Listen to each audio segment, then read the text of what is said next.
Hey folks, it's Maxie here and welcome to another TEW2020 video. You join us today for our November pay-per-view, which is Impact Turning Point.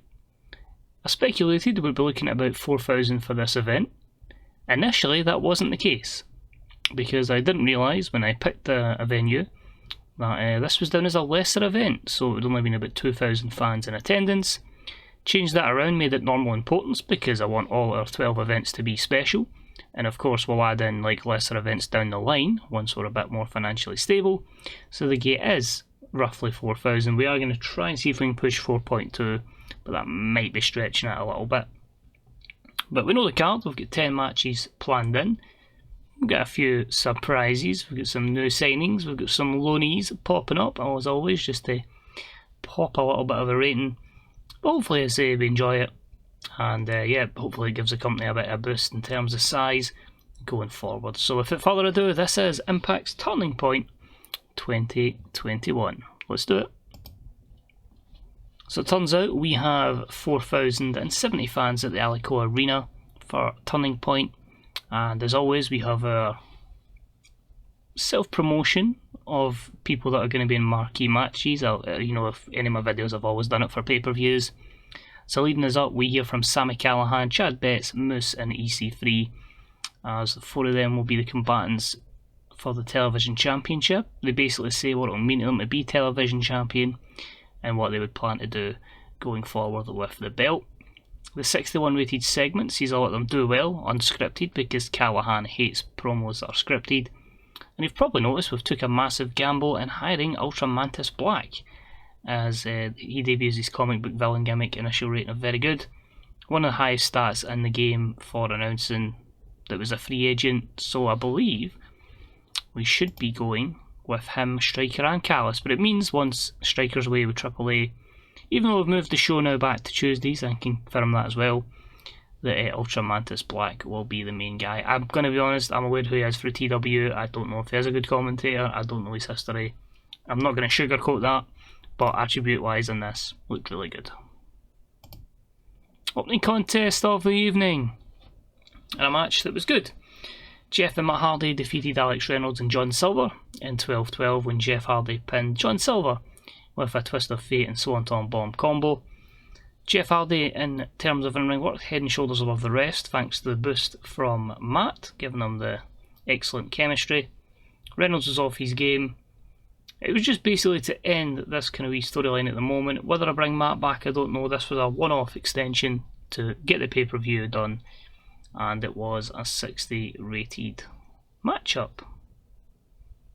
But things may happen that may look at us to extend Matt's tenure in Impact. We move. Second match, I went with that television championship match. In a bout that had great wrestling and good heat. Moose defeats Sami Callihan, Chad Betts and EC3 in 13:59 when Moose pinned Sami Callihan with the Game Breaker, meaning your Impact television champion is Moose. A 63, so the guys delivered. 4 good performances, I would say.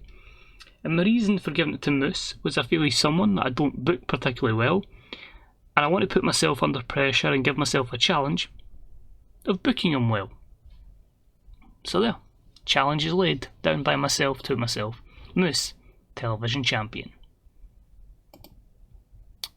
Celebrates 61. Good stuff, Moose. Bask in his glory. We then move on to the Knockouts Championship match, and it was about that had great wrestling. A lot of people turning up today with good performances and a decent reaction from the crowd as Jordan Grace defeats Deonna Purrazzo in 13:34 by submission. Jordan gets her first defence of the belt. A 59, 2 great performances from them, both of them have great chemistry together. That's a really good starting point for the Knockouts division. I think we can start pushing more of the women towards 50 ratings and then into the 60s and so on and so forth, but delighted with that. We then have a little confrontation backstage with the Hardys and FTR. FTR taking exception to the words of the Hardys, probably one of the greatest tag teams of all time. We just basically look at Matt and Jeff and say, has-beens, you're looking at the greatest tag team of all time.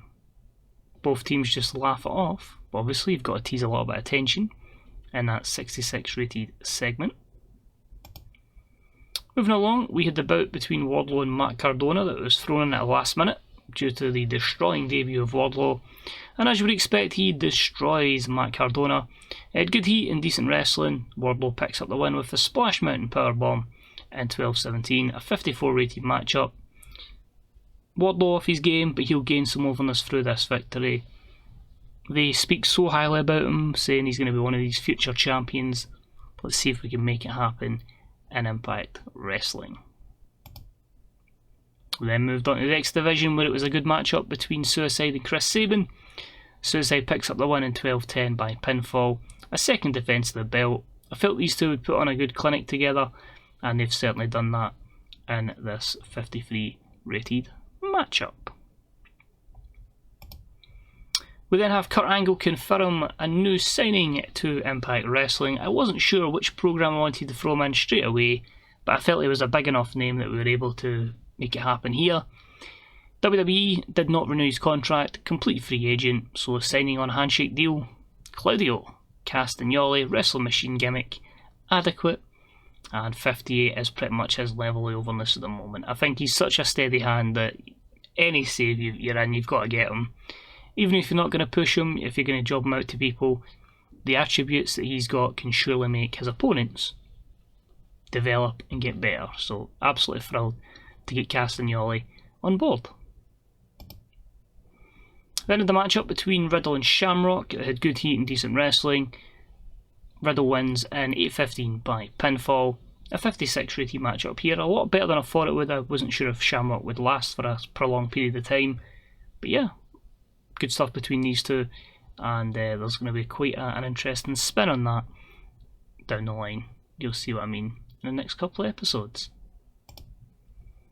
All Eagle Ethan Page just berates Josh Alexander. Pretty similar to the promo he cut on Impact, just basically saying, hell, carried him on his back and he's going to expose him for the fraud that he is. And that's a 55.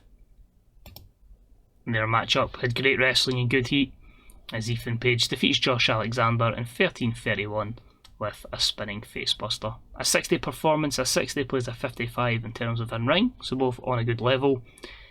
Admittedly it was still the show, but I felt these two would click well together, and really happy that feud's given them a 60 rated segment. We then moved on to the Tag Team Championships, and this bout had superb wrestling and great heat, as the Inflectors of Pain defeated FTR in 12:05 when Slamani pinned Cash Wheeler with the last chapter. The Inflectors of Pain make the first defence of the Impact World Tag titles. At 58, the reason for this one is, well, Cash Wheeler was not too fond of being pinned, so I had to make this not only my storytelling matchup, but also protect Cash Wheeler as well. But at 58, gives the Inflectors of Pain some momentum going forward, allows the FTR and Hardys to see where they're going, and after the match, IOP have a party. A super kick party! As the Young Bucks run in, and they decide to just start flying super kicks, because obviously there's a size difference here, and they send Slamani and Dinza completely out cold on a moment that they should be celebrating. A 53 segment here. Because we've obviously got the alliance to get people in from AEW through loan trades, the only people that we couldn't get a hold of were John Moxley and Kenny Omega, but I was able to get on a loan both Nick and Matt Jackson for Ronda Rousey, so they'll get Ronda and we can get anybody we want apart from Kenny and Moxley, which I think is at least giving us some star power to help us gain going forward. But delighted to get the Young Bucks involved, because look at the tag teams we've got to offer. Wow. Speaking of Ronda, she was in action next, and it was a good matchup that saw her and Jamie Hayter defeat Rosemary and Su Yung in 14-13 when Ronda Rousey submitted Rosemary with armbar. They gave them their first defence of the Knockouts tag titles. Ronda carried the matchup, and look at that, she managed to drag them all to a 60 in ring rating purely because she is so over, and that was with Su Yung off her game. We go for the cheap Ronda promo after the match, because obviously I wanted to make sure we get the best rating possible, but we'll just use this as an example of her just saying, look what we've done here, I'm dominating, Jamie Hayter's getting better, And you can also, you should basically blast the forbidden door open and just say, due to obviously a few loans, I'll maybe see you in Jacksonville on Wednesdays as well. So an 81 there, as my phone just wants to keep going off. Delighted by that by Ronda. He's asking him a few words on Fenix. He says he hopes he actually shows up tonight because he's going to give him a complete ass whooping and take that title back. 63. And those to deliver a pretty stellar 65 rated matchup. Superb wrestling and great heat as Fenix retains the Impact World Championship, defeating Ace Austin in 14-12 with a Meteora, giving him his first world title defence. Overall, pretty stellar with that. Hopefully we can use Fenix going forward, so we'll see if the change of date helps us. The show itself gained an overall rating of 65. We obviously broadcast this on Fight TV, so it's more globally seen, hence the 53 regions rather than what you would normally get.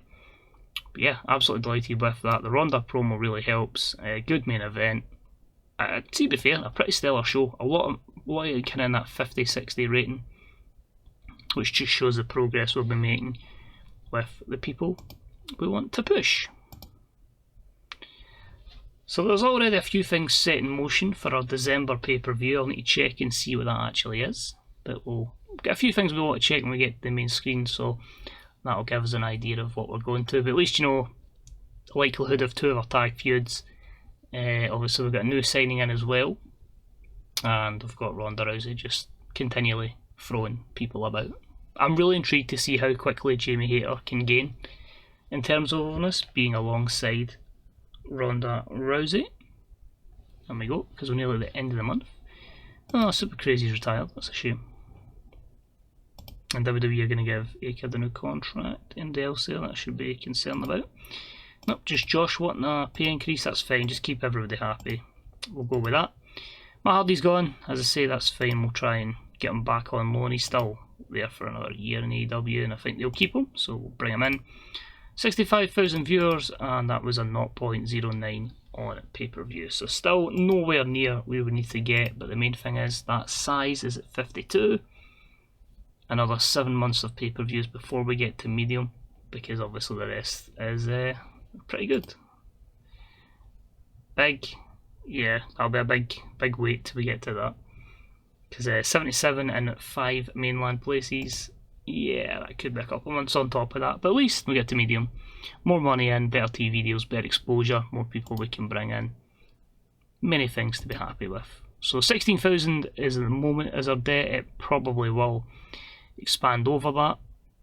But if we look at the positives and negatives, pay-per-view revenue is up, ticket sales are up, broadcast revenue is down, sponsorship is up, merchandise is up, worker costs of course are going to be up as well. Production pretty much the same, but a few things can change. But as I say, we make a small loss just now. It could possibly mean making profit again, I'd imagine, by maybe January, February. So yeah, we're in a good place. Next event, Final Resolution. Let's just double check. It is normal. That's fine. And it's going to be, well in fact actually in like 2 days time, 1 year since we started the save-in game. So we've come a long way from 1,349 fans attending and a main event of the Good Brothers, the North and the Guns. So big change since that. And what I want to check as well before we finish up, if I can click the right thing, Company Wars, Impact, Top 100. Turning Point was our best ever show, which is good to see. Fenix vs Ace was our second best ever match after Fenix vs Ace from Bound for Glory. Best attendance by over 400 fans, and our best pay-per-view by rate. So it sounds bad, but we are actually making small but good progress.